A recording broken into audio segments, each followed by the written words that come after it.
بسم اللہ الرحمن الرحیم۔ السلام علیکم۔ ابا نے مجھے معاف کر دیا تھا اور 3-4 سال کی طویل جدائی کے بعد وہ مجھ سے ملنے آئے تھے۔ انہوں نے میرے سر پر ہاتھ رکھا تو مجھے لگا جیسے میری بھاگ کر شادی کرنے کی غلطی دھل گئی ہے۔ میں بہت خوش تھی کہ میرے باپ اور بھائیوں نے خاندانی رسوم و رواج کی دیواریں گرا کر مجھے اپنا لیا ہے۔ اسی خوشی میں ہم ابا کے گھر دعوت پر آئے۔ کھانے کے بعد میرا جی چاہا کہ میں اپنا وہ پرانا کمرہ دیکھوں جہاں میرا بچپن گزرا تھا۔ میں جیسے ہی کمرے میں آئی میرا شوہر بھی میرے پیچھے چلا آیا اور پھر میرا بڑا بھائی بھی مسکراتا ہوا وہیں آ گیا۔ بھائی نے بڑے پیار سے کہا، عائشہ جاؤ ذرا پانی تو پلا دو۔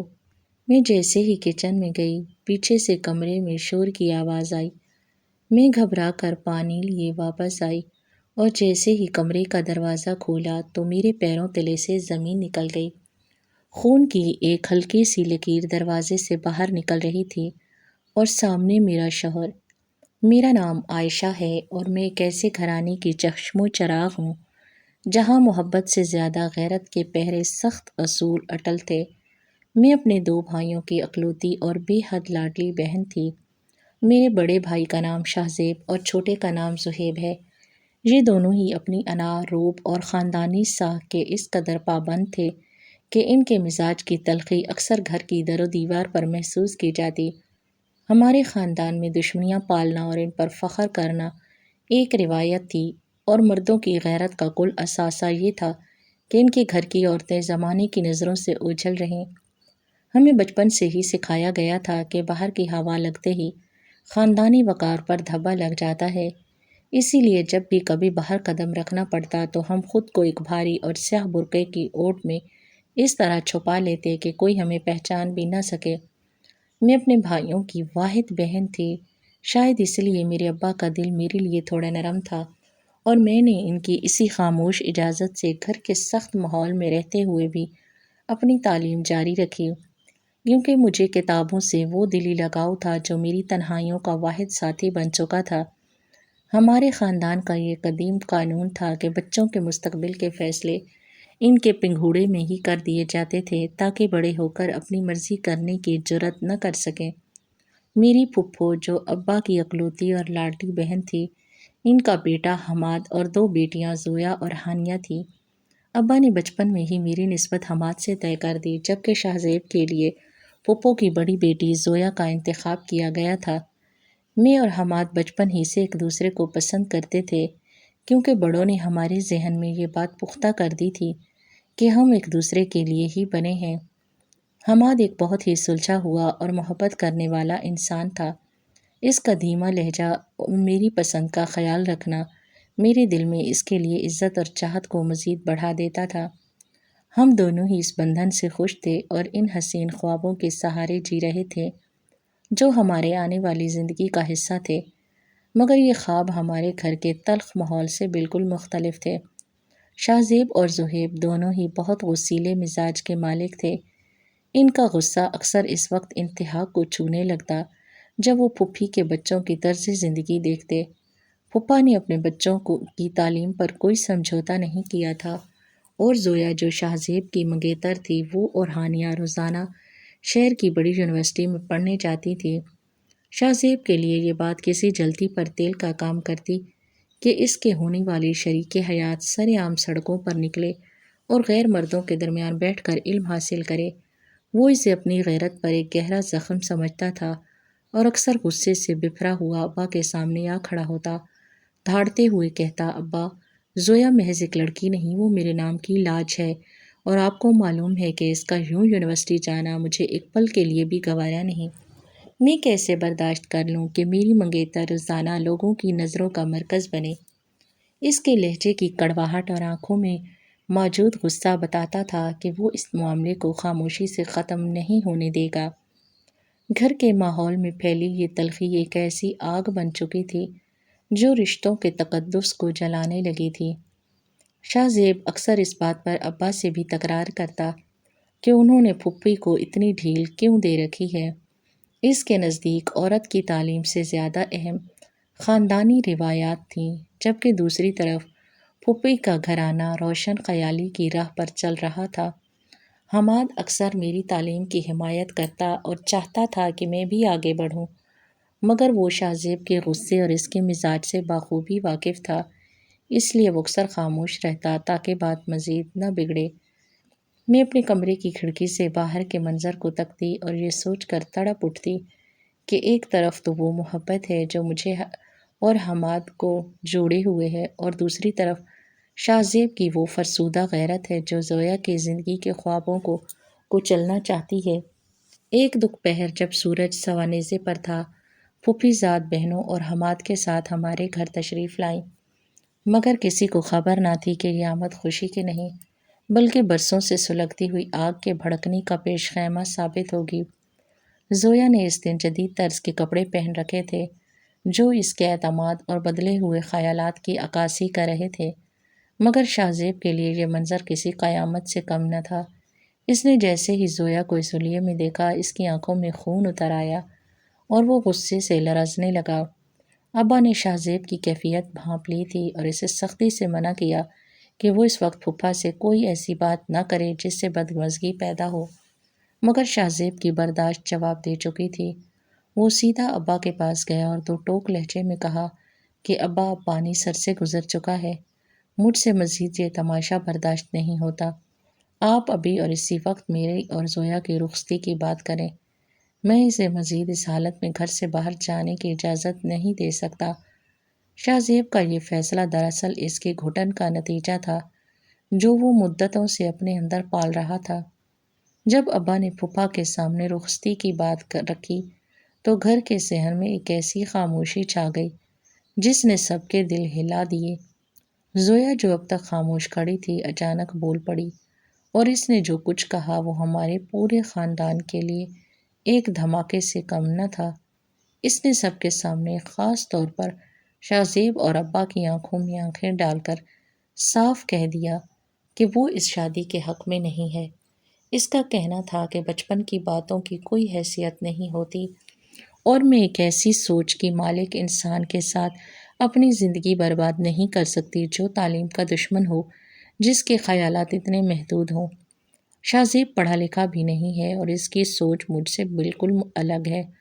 میں ایک تعلیم یافتہ لڑکی ہوں اور مجھے اپنے جیون ساتھی منتخب کرنے کا پورا حق ہے۔ شاہ زیب کے لیے یہ الفاظ کسی تیز دھار خنجر کی طرح تھے۔ اس نے اپنی بدترین توہین محسوس کی، اگرچہ اس وقت اماں اور ابا نے اسے دبا لیا اور خاموش کروا دیا، مگر اس کی آنکھوں میں جلتی ہوئی انتقام کی آگ سب کچھ راکھ کر دینے کے لیے کافی تھی۔ خاندان کے بڑوں نے زویا پر دباؤ ڈالنے کی کوشش کی اور صاف کہہ دیا کہ یہ رشتہ بچپن سے ہی طے ہے اور اب یہی فائنل ہے، چاہے کچھ بھی ہو جائے۔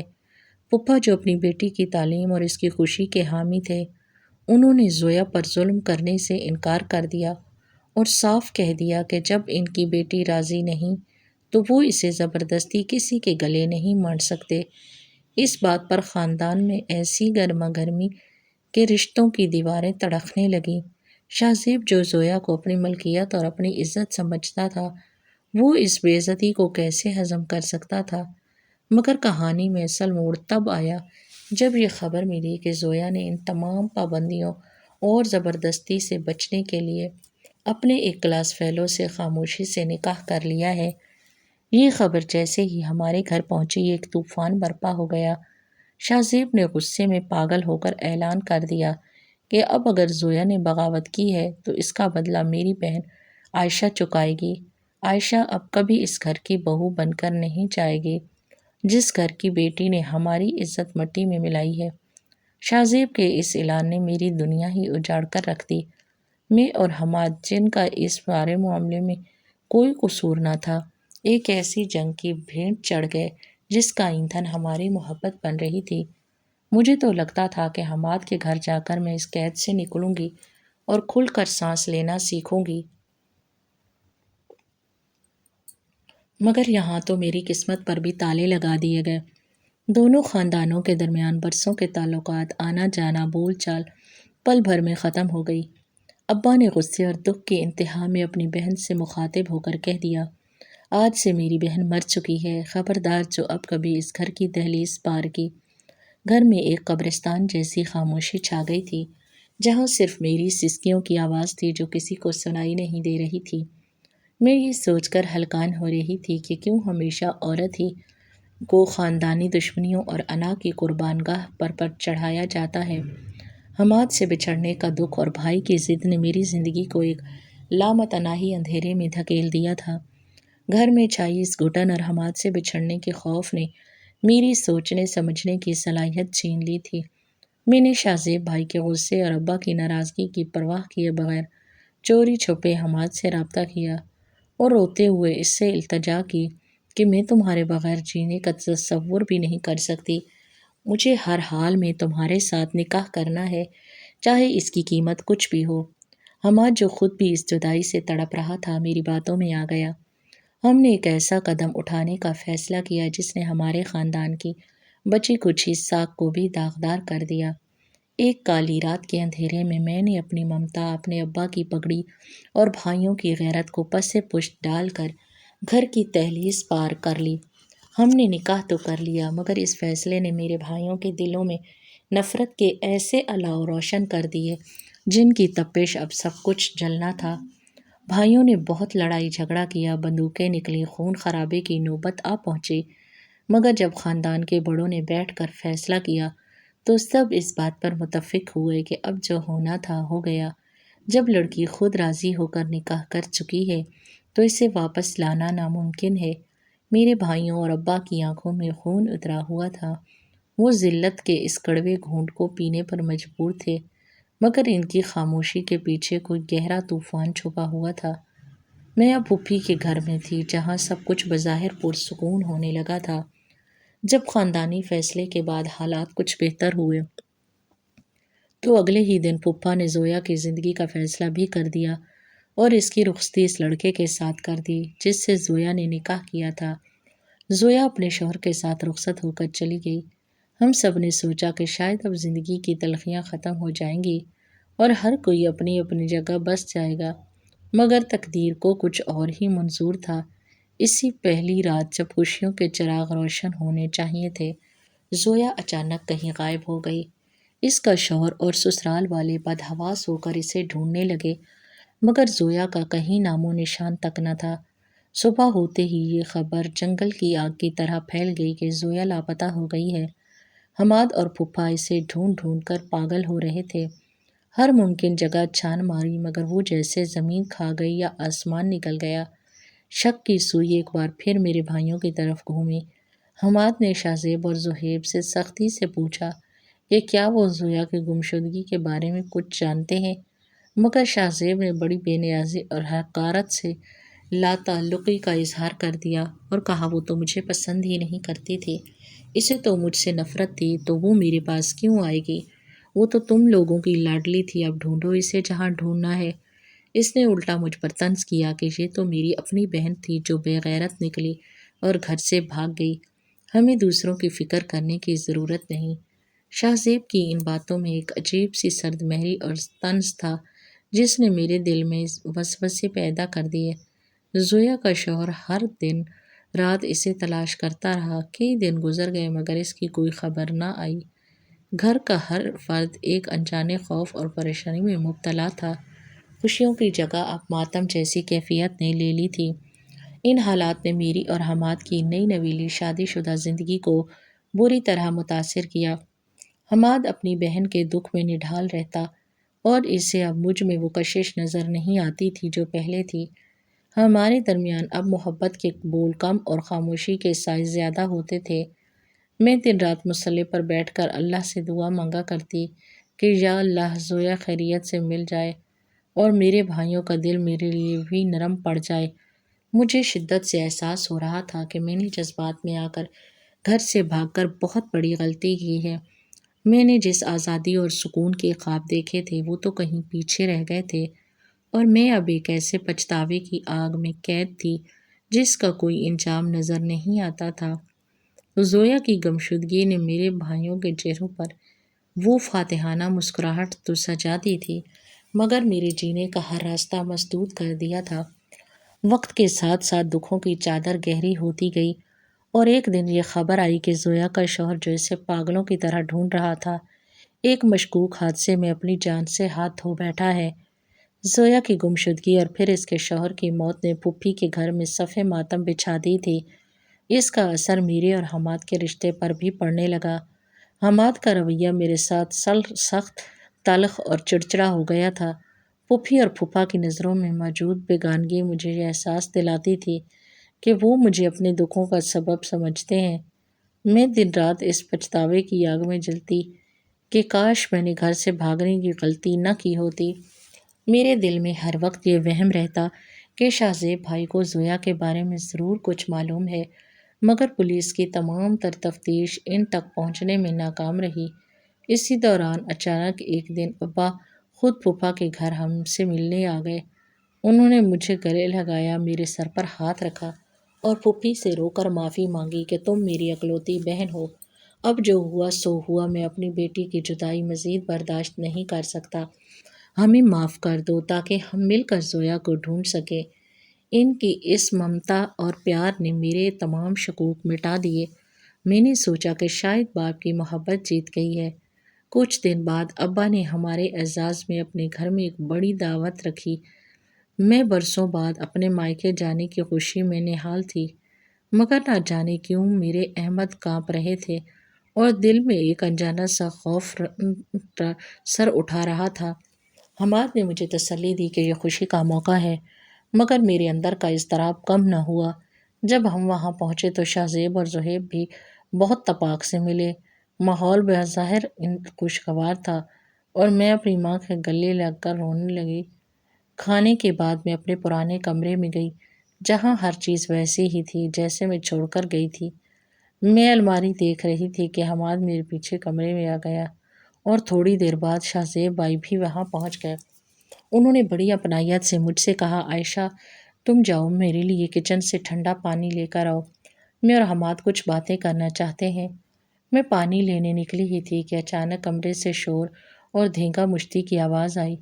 میں دوڑتی ہوئی واپس آئی اور جیسے ہی کمرے کا دروازہ کھولا میرے پیروں تلے سے زمین نکل گئی۔ دروازے کے سامنے فرش پر خون کی ایک لمبی لکیر میرے استقبال کے لیے موجود تھی اور حماد تڑپتا ہوا خون میں لت پت پڑا تھا۔ اس کی ایک آنکھ دروازے کی سمت کھلی تھی جیسے وہ آخری لمحے میں مجھے ہی پکار رہا ہو۔ میں نے چیخ ماری تو شاہ زیب بھائی دور کھڑے ایک شیطانی مسکراہٹ کے ساتھ مجھے دیکھ رہے تھے۔ میں نے دیوانہ وار بھائی کا گریبان پکڑ لیا کہ یہ آپ نے کیا کیا، میرے سہاگ کو کیوں اجاڑا؟ بھائی نے زوردار تھپڑ میرے منہ پر رسید کیا اور دھاڑا، تجھے کیا لگا تھا کہ ہماری غیرت کا جنازہ لے کر نکال کر تم سکون سے جیو گی؟ میں تجھے مارنا نہیں چاہتا، لیکن تجھے اس خاندان کے لیے ایک ایسی عبرت کی مثال بنانا چاہتا ہوں کہ کل کو کوئی دوسری بیٹی گھر کی دہلیز پار کرنے کی ہمت نہ کرے۔ میں بدحواس ہو کر ابا کی طرف بھاگی کہ شاید وہ یہ ظلم روک لیں، مگر دہلیز پر کھڑے ابا نے جب شاہ زیب سے پوچھا کام ہو گیا تو میری روح فنا ہو گئی۔ میرے اپنے باپ نے اپنی بیٹی کا سہاگ اجاڑنے کا منصوبہ خود تیار کیا تھا۔ پولیس آئی اور شاہ زیب کو گرفتار کر لیا، مگر میری دنیا لٹ چکی تھی۔ پھوپھی نے مجھے بالوں سے پکڑ کر وہیں چھوڑ دیا اور کہا، آج سے تو اس گھر کا منحوس سایہ ہو۔ میری ماں کی آنکھیں پتھر کی ہو چکی تھیں۔ انہوں نے خاموشی سے ایک سفید دوپٹہ میرے سر پر ڈال دیا جو میری بیوگی کا نشان تھا۔ میرا چھوٹا بھائی زہیب میرے قریب آیا اور سرد لہجے میں دھمکی دی، اگر آنکھ سے ایک آنسو بھی نکلا تو تجھے بھی وہیں پہنچا دوں گا جہاں تیرا شوہر گیا ہے۔ ایک بھائی پہلے ہی جیل جا چکا تھا، اب کوئی اور تماشا مت کرنا۔ میں روتے ہوئے اپنی ماں سے فریاد کرنے لگی کہ میرے ساتھ یہ ظلم کیوں ہوا، تو ماں نے میرا ہاتھ جھٹک کر کہا، تجھے تو کم از کم 3 سال کی خوشی ملی، آ تجھے دکھاتی ہوں کہ اصل ظلم کیا ہوتا ہے۔ وہ مجھے گھر کے پچھلے حصے میں ایک پرانے اور اندھیرے کمرے کی طرف لے گئی جس کا دروازہ زنگ آلود زنجیروں سے بند تھا۔ جیسے ہی دروازہ کھلا سامنے کا منظر دیکھ کر میری سانسیں رکنے لگی۔ وہاں ایک عورت کو بھاری زنجیروں سے باندھا گیا تھا، وہ ہڈیوں کا ڈھانچہ بن چکی تھی اور اس کے پاس ایک کمزور سا بچہ بیٹھا تھا۔ جب میں نے غور سے دیکھا تو وہ زویا تھی جسے شاہ زیب نے اغوا کر کے یہاں قید کر رکھا تھا اور اس کا نکاح والا شوہر بھی اسی لیے قتل کیا گیا تھا۔ وہ ہولناک منظر دیکھ کر مجھے سمجھ آ گیا کہ اس خاندان کی غیرت نے ہمیں جیتے جی قبروں میں اتار دیا تھا اور اب ہم صرف سانس لینے والی لاشیں تھیں۔ میں ایک پاگلوں کی طرح آگے بڑھی اور آگے بڑھ کر اس کی زنجیریں کھولنے لگی۔ میری ماں مجھے روکنے لگی کہ میں صرف تمہیں دکھانے لائی تھی، تمہارا بھائی تمہیں بھی جان سے مار دے گا۔ لیکن اب مجھے اپنی جان کی کوئی پرواہ نہیں تھی۔ میں نے وہ زنجیریں کھولی اور اسے آزاد کیا اور اسے گلے سے لگا کر زور زور سے رونا شروع کر دیا۔ پھر اسے بتایا کہ اس کا شوہر اس دنیا میں نہیں رہا۔ اماں نے بتایا تھا کہ اس کے شوہر کو مارنے والے شاہ زیب سے اغوا کر کے لے آیا تھا۔ مارنے کے بعد شاہ زیب اسے اغوا کر کے لے آیا تھا اور اس سے زبردستی نکاح کر لیا تھا۔ ہماری شادی کی رات ہی وہ زویا کو اغوا کر کے لایا تھا اور یہ بچہ شاہ زیب کا بیٹا ہے۔